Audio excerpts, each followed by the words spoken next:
Bismillahirrahmanirrahim. Assalamualaikum warahmatullahi wabarakatuh. Alhamdulillah wa musallian ala rasulillah. La haula wa la quwata illa billah, amma ba'd. Para santri yang dirahmati Allah Subhanahu wa taala, semoga antum pagi ini sehat ya, dan tetap semangat belajar dan tidak ya, insyaallah kita akan nanti pada tanggal 8 akan bertemu ya di asrama. Untuk materi bahasa Indonesia kali ini sengaja Ustaz buatkan video tutorial ya, karena tidak bisa via Zoom ya. Jadi ini materi meneruskan materi kemarin tentang menentukan kalimat utama dan inti pokok. Nah ini ya, jadi kalimat utama dan inti pokok, dan insya Allah ini adalah pembahasan pertama awal dalam materi bahasa Indonesia di kelas 7, kelas SMP kelas 1.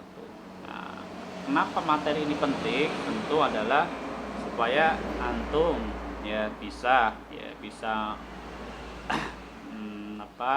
istilahnya menentukan mana kalimat utama, mana inti pokoknya, dan bagaimana cara membuat kalimat penjelas dalam sebuah paragraf, sehingga nanti hasilnya antum bisa tadi itu pertama bisa mengidentifikasi sebuah kalimat, lalu bisa membuat kalimat.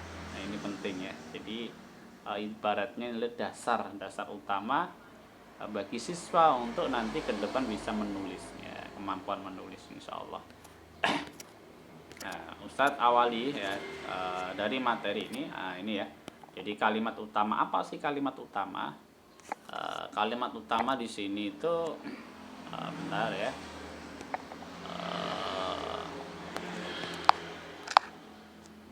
Ini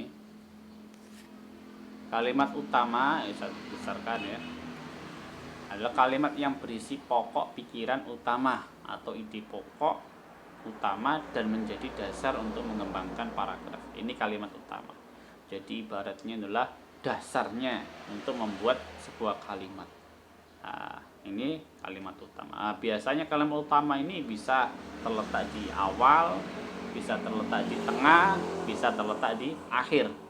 Ya, tergantung penulisnya maunya seperti apa. Sehingga nanti ada istilah kalimat deduktif, kalimat induktif, seperti itu, kalimat campuran insyaallah ya.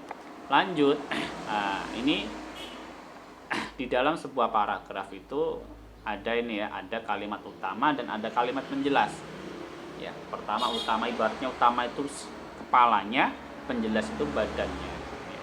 Jadi misalkan saya sekolah, saya sekolah setiap hari. Saya berangkat jam 6 pagi, pulang jam 3 sore. Nah, di sekolah saya berteman dengan banyak teman dari berbagai daerah. Nah, dari situ bisa diketahui bahwa kalimat utama adalah saya sekolah. Gitu ya. Kalimat penjelas, jadi ada kalimat utama dan kalimat penjelas. Kalimat utamanya saya sekolah, kalimat penjelasnya adalah menjelaskan bagaimana sih gambaran sekolah itu. Bisa menggambarkan tentang bentuk sekolah, teman-teman di sekolah, pelajaran di sekolah itu ya. Jadi ini yang dimaksud dengan kalimat utama dan kalimat penjelas. Nah, maka di sini bisa diperhatikan ya, kalimat utama pada sebuah paragraf itu terdapat 3 tadi, sebagaimana yang saya sampaikan. Ada deduktif, ada induktif, dan ada campuran ya. Nah, campuran ini berarti ada 2 kalimat utamanya. Kalau deduktif, kalimat utamanya itu ada di paragraf pertama ya, biasanya di awal paragraf pertama. Nah, kalau induktif, kalimatnya di akhir paragraf terakhir. Jadi biasanya kalau induktif itu dia isinya itu menjelaskan dulu, baru di belakangnya itu kesimpulan. Nah, bisa dikatakan sebuah kesimpulan. Ada bentuknya itu campuran ya, atasnya deduktif, bawahnya induktif. Nah, jadi dicampur. Jadi ada 2 kalimat utama. Nah, ini. Tapi yang biasanya yang paling banyak itu yang kita ketemu itu antara deduktif sama induktif. Tapi yang paling banyak adalah deduktif. di mana seorang penulis meletakkan kalimat utama itu di awal paragraf seperti itu. Nah, nanti ada contohnya, coba perhatikan. Nah, antum harus perhatikan ini, nanti setelah ini ada soal. Ustadz kasih soal secara online. Ya, gagasan utama. Nah, ini gagasan utama, ide pokok. Ada kalimat utama, ada ide pokoknya. Ya, pokok masalah yang mendasari topik pembahasan dalam sebuah paragraf. Nah, ini ya. Jadi gagasan utama siapa sih ide pokok itu? Yaitu pokok masalah yang mendasari dibuatnya sebuah paragraf. Nah, gitu. Misalkan buat rumah. Kenapa sih buat rumah? Ya karena ingin ditinggali. Nah, seperti itu ya. Jadi ide pokoknya apa dalam sebuah paragraf itu ya.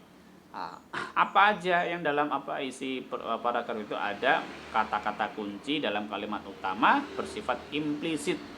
Implisit itu kadang tidak terlihat ya gitu.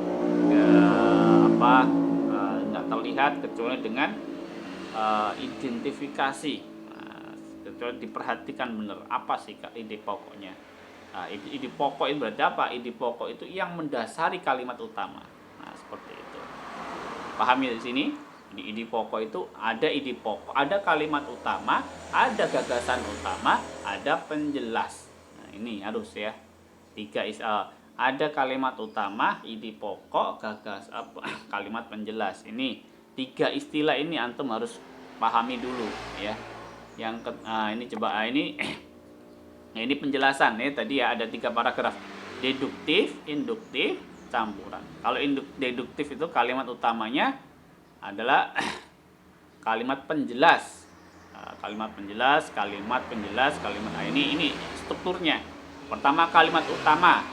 Kalimat utama, lalu baru kalimat penjelas. Nah, bawahnya ya. Misalkan ini. Si Ahmad ganteng. Nah, si Ahmad ganteng.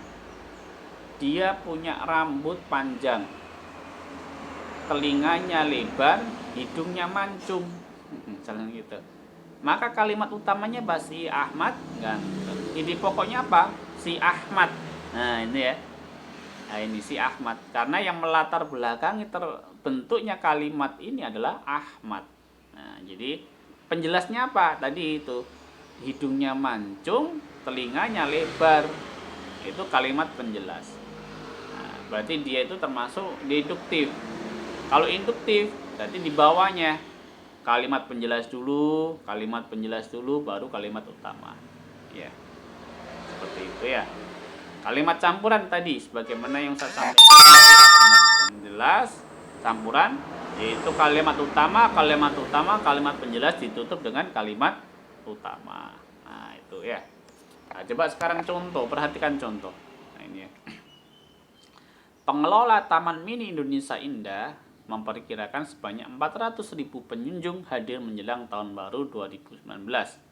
Perkiraan ini dirasa tidak berlebihan mengingat membludaknya pengunjung pada tahun itu. Sebagai daya tarik pengunjung, pengelola menyiapkan berbagai acara hiburan dengan tema pesta rakyat, di antara pesta kembang api. Gagasan utama apa?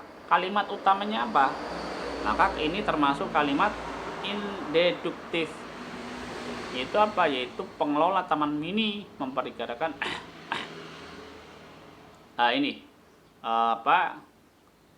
di contoh ini maka apa? Yaitu membludaknya pengunjung Taman Mini Indonesia. Nah, ini ya. Jadi yang digaris bawah ini merupakan kalimat utama. Baru perkiraan ini dirasa tidak berlebihan, itulah kalimat penjelas. Lalu ide pokoknya apa? Ide pokoknya adalah Taman Mini Indonesia Indah. Nah, itu ya. Atau ide pokoknya adalah pengunjung Taman Mini Indonesia Indah. Itu ide pokoknya. Kalimat penjelasnya perkiraan dirasa tidak berlebihan, itulah kalimat penjelas. Nah, dari sini paham ya, bisa ditangkap. Yang terakhir, contoh yang ini juga contoh deduktif ya. Sepanjang hari hujan turun dengan lebat. Nah, coba berdasarkan ya.